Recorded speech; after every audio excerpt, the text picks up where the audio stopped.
Welcome, my trepidatious visitors, to another Super Show Halloween Spectacular, where we'll be returning to the original survival horror franchise, Resident Evil. What are you doing with my intro?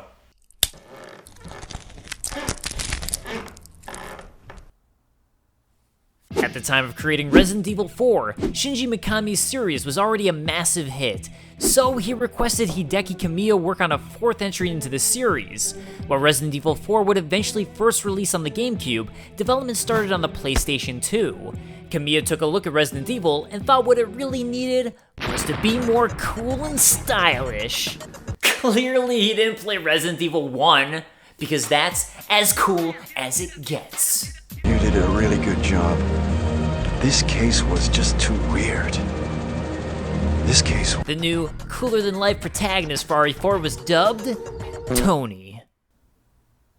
Now that's just badass. Tony would be invincible and have superior intellect, with the game focused on unraveling the mystery of his character. Next, Kamiya decided to get rid of the fixed pre-rendered backgrounds and fixed camera angles Resident Evil was notorious for, as it wouldn't suit the action of the game. As the process continued, Shinji Mikami took one look at the game in development and said, "What the fuck is this shit? This ain't no Resident Evil! Tony's invincible? How's that even scary, you moron? This is the most tone-deaf, dumbass, stupid decision I've ever seen." I may have taken some creative liberties with that quote. He also decided the game should still be put under development and fought for it to be a new franchise, and thus, the story and world were reworked, with the new game becoming Devil May Cry. And that's how Resident Evil 4 was born. Okay, fine! There was more to it! Hiroshi Shibata was up next. His version was now being created for the GameCube and is known as the Fog version. After that was scrapped, came what's referred to as the Hookman version because of this dude. You can see it's a hybrid of classic Resident Evil and what Resident Evil 4 would become, as it maintained the Resident Evil fixed camera angles, but had RE4's new aiming system. And while I could go on about that version, that's not what this video is about. So, let's kick off and dig into what this game would finally become with Shinji Mikami taking over directorial duties. Resident Evil 4. After a cutscene recounting the incidents from the previous Resident Evil games, we fast forward to 6 years later, and Leon Kennedy, our protagonist, is being driven out to a small town in Spain by local officers who share some, banter about Leon's mission and the driving plot of the game. Anyway, you know what this is all about. My assignment is to search for the president's missing daughter. What? All by yourself? I'm sure you boys didn't just tag along so we could sing Kumbaya together at some Boy Scout bonfire. Oh. Someone who looks like the president's daughter has been spotted in this locale, and you're quickly dropped off to explore. Starting out the game, the first thing veteran players of Resident Evil will notice are some major changes made to the overall structure and gameplay by Shinji Mikami. Most notably, while the previous Resident Evil games had used a fixed camera angle, both to present cinematic angles and allowing for better detailed environments, Resident Evil 4 now has a camera following the player throughout gameplay. Another major gameplay change came in how players could aim at enemies. Previously in Resident Evil.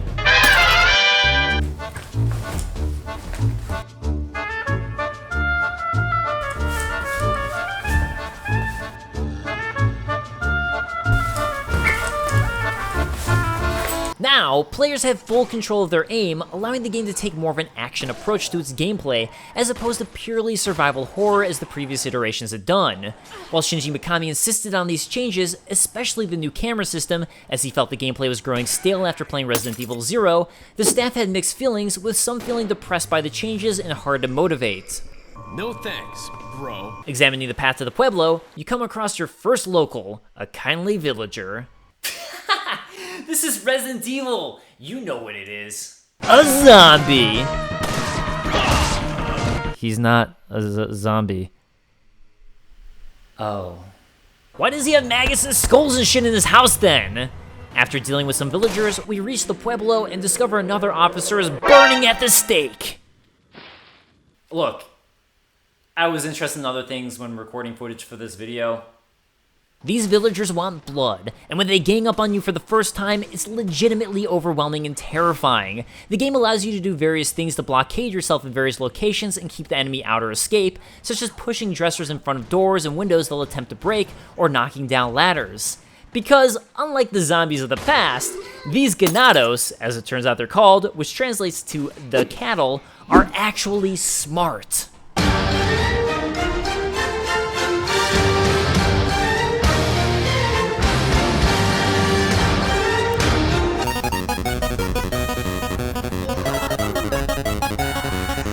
Okay, I mean, I'm just saying compared to Resident Evil 1. This is also when everything goes to hell. Right when you enter a house containing a shotgun, Dr. Salvador appears. And who's Dr. Salvador? Why, a doctor chainsawing your fucking head off! Also, bullets don't kill him. Well, okay, I mean they do, but it takes a lot. What the hell is that paper sack made out of? Is this futuristic paper sack technology? Because I'm all in. Just as the horde seems endless, a bell chimes, the Ganados peace out, and we finally get the title screen to Resident Evil 4. Where's everyone going? Bingo?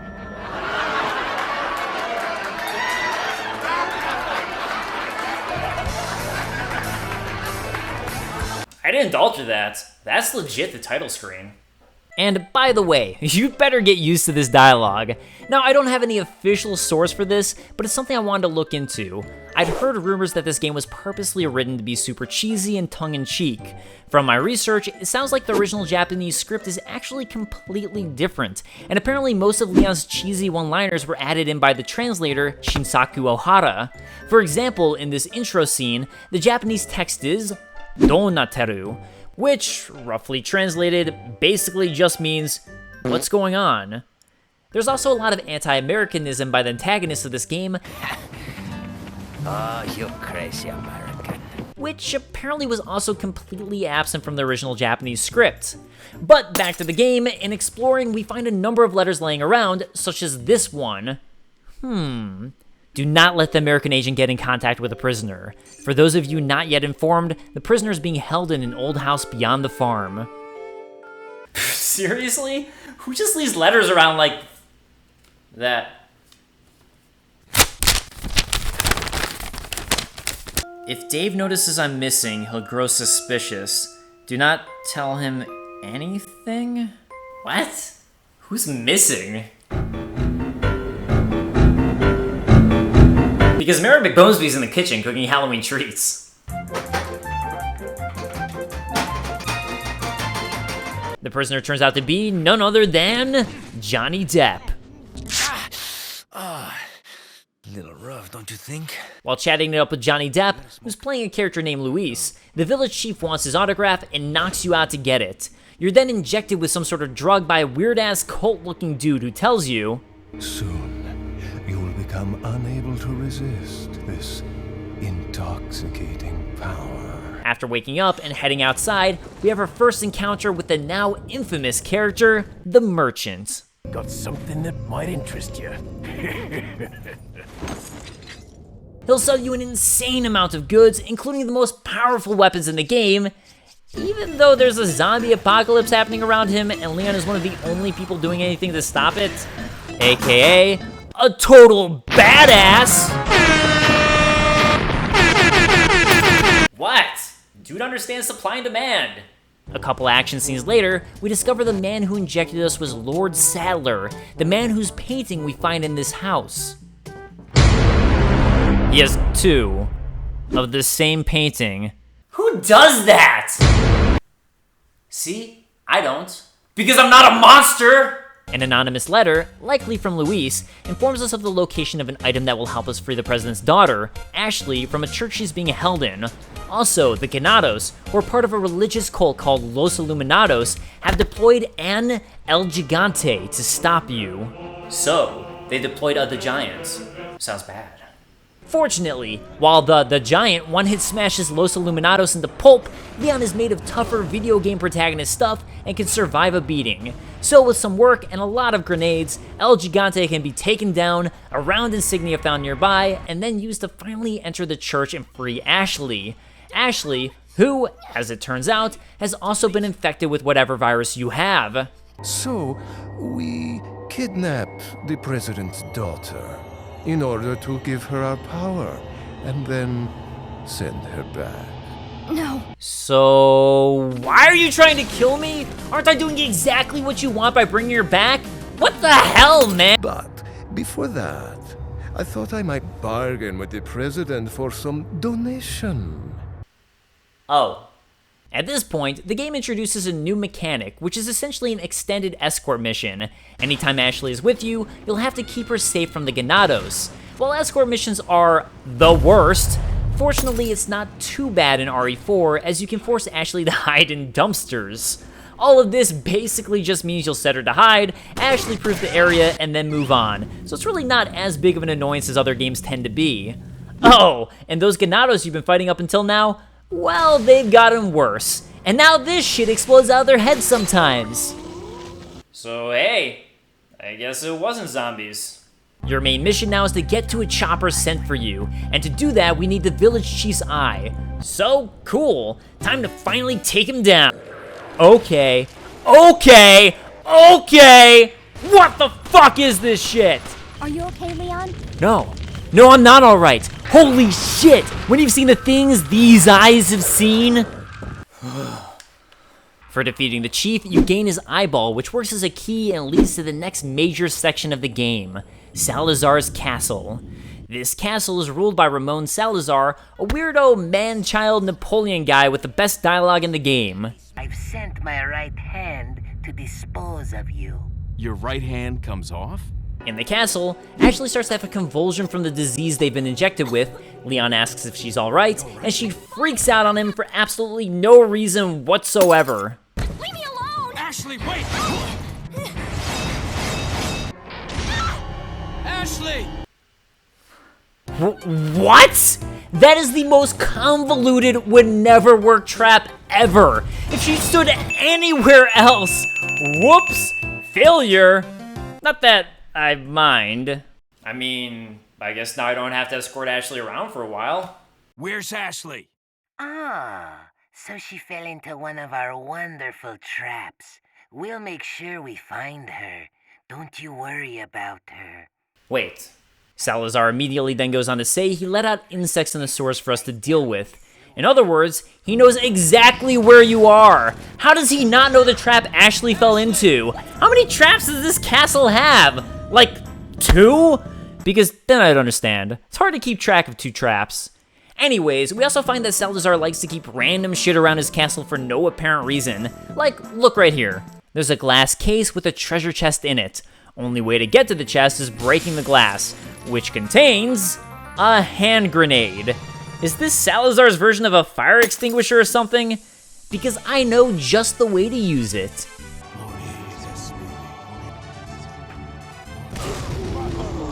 Did I make it in time for the bonfire?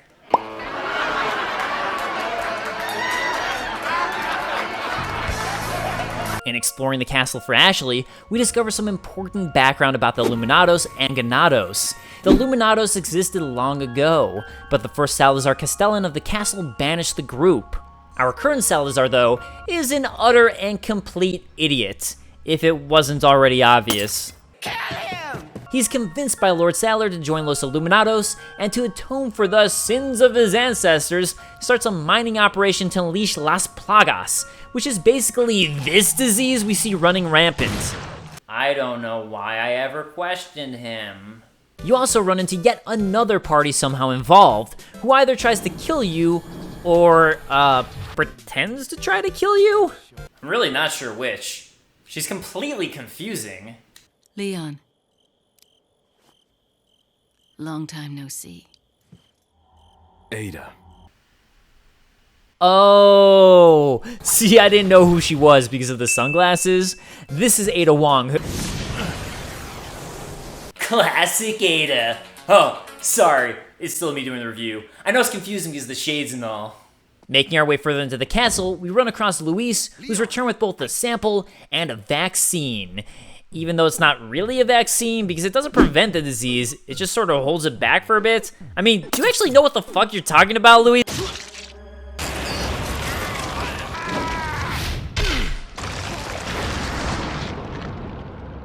So, was that like his...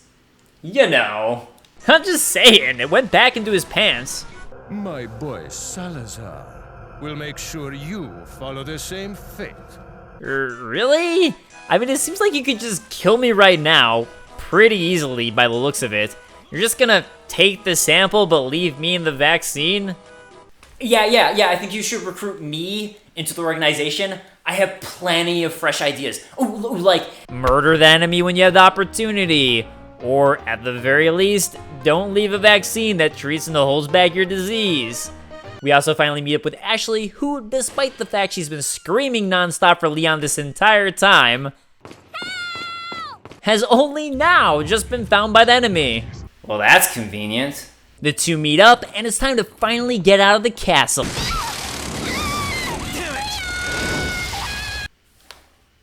Time to find Ashley again. And as it turns out, Salazar has performed some weird ritual on her and sent her to an island. He then lets himself get eaten by a giant plant monster thing. Oh wait, no, he's still alive. They're really easy too. Seriously, as long as you stay mostly in front of him and avoid his easy to read one-hit kill attack, that's it. He's simple. With Salazar's demise, it's onto the final portion of the game. Ada, for whatever reason, decides to help us out by giving Leon a ride, before not helping him out. We then get a walkie call from Lord Sailor, who somehow knows we're here? Are you all knowing? Are you a god? Should I be worshipping you? Should I be joining your cult?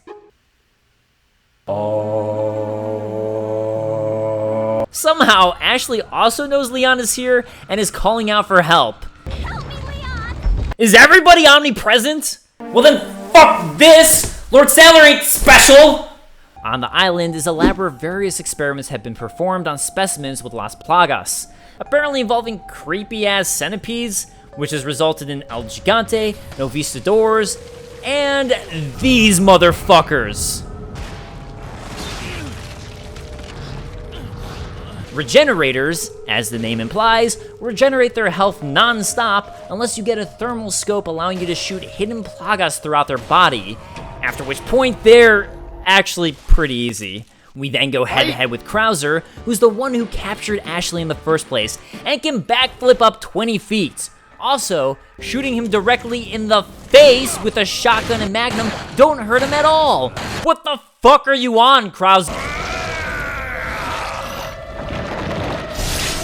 Oh yeah, that makes sense. After some QTE and some actual fighting, Krauser gets taken down. You find Sailor's throne room, which, is this what he stares at all day? Dave, what are you doing? It's my throne. Speak to me on the other side! With Ada's help, you manage to finally save Ashley for real, and are also able to find lab equipment to finally remove the Plagas virus from both you and her. So, cured from the virus, only one thing to do: kick Sadler's ass. You know, this guy.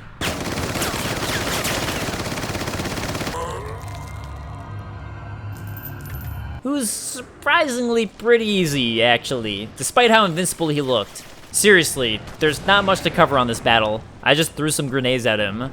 Although, for whatever reason, now Ada decides to betray you and steal the sample because she now works for Wesker from previous Resident Evil games, and sets bombs on the island to blow up in 3 minutes.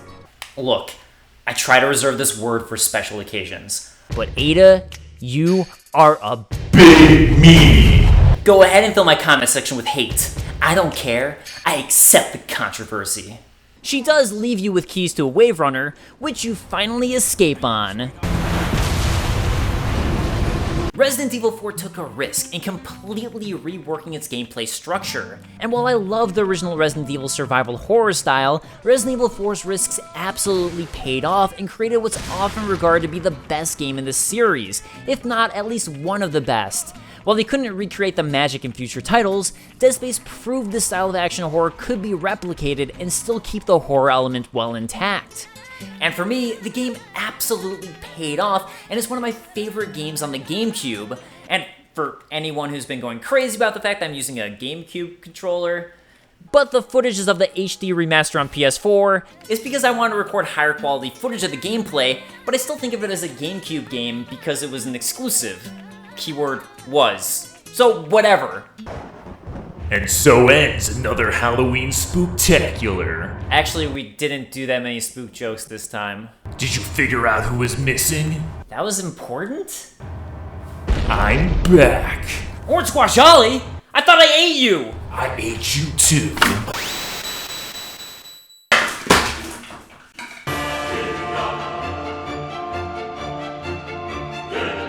Thank you so much to everybody who supports me on Patreon. It always means so much to me. This time around, I'd like to especially thank Aslish, Invidentia, Jason Buck, and Ryan Drawn. Thank you guys so much for your support, and I'll see you guys in the next video. Peace.